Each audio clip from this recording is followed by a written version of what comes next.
In this chapter, we're going to learn how to navigate the repository's commit tree. In order to do that, we need to start off by talking about the ways that we can reference commits in Git. We've covered a few basic ways already, but there are others that are going to be really useful to know.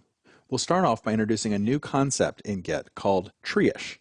It's kind of a funny word. We've already talked about what a tree is in Git. It's the structure of files in the Git repository. It's similar to a directory in your file system. In Git, tree-ish means something that references part of the tree. It's ish because what that something is can vary widely. The suffix ish indicates that it's like something, but maybe in a vague way. Tree-ish is an important term to know because it does show up in the Git documentation. You'll be looking up how to use a command, and it will tell you that you can pass in a tree-ish as an argument to that command. Now, in its simplest terms, a tree-ish is a reference to a commit, because that commit then in turn references the tree, the Git repository, and all the files that are in there at that point. So if you have a hard time thinking about all the things that a tree-ish can be, the simplest version is that it's just something that points at a commit. So how can we reference a commit? The easiest way to do it is to use the SHA-1 hash, to use the entire 40-character string in order to reference the commit. Git will always know which commit we mean because each one of those 40-character strings is unique. And as a side note, if you were wondering how Git makes sure that all those are unique, it doesn't. But the odds of it not being unique are astronomical. We're talking you would need billions and billions of objects in order to have a chance of having two objects that had the same SHA-1 hash.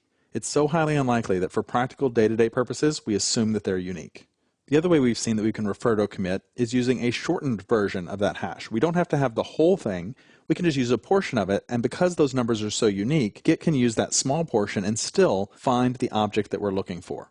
We do have to provide at least 4 characters, and we have to provide enough that it is unambiguous. Now, being unambiguous depends on the size of our project. If we have a project that only has 5 commits, well then 4 characters is enough for it to know which one of those 5 commits that we're talking about.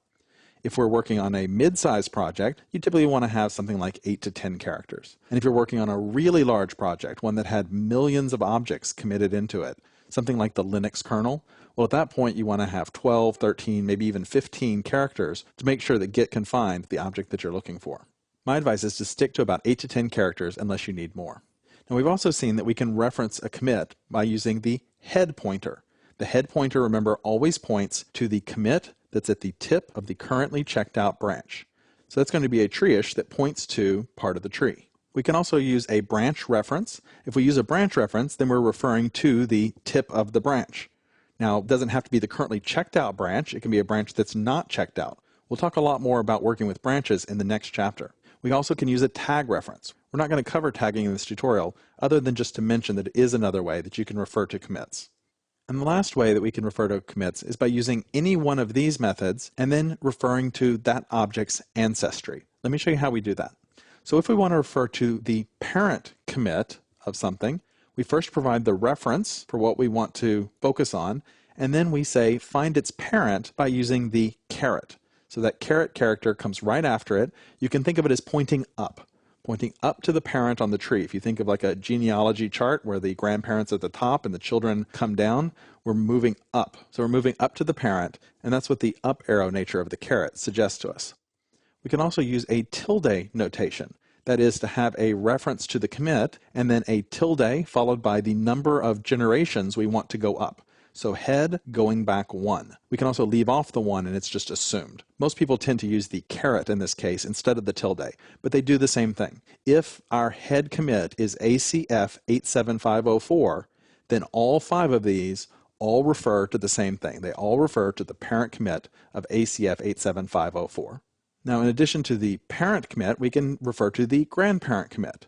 Of course, if we want the parent of the parent, well, then we just provide 2 up arrows. We say start at the head and go up twice. That will give us the grandparent.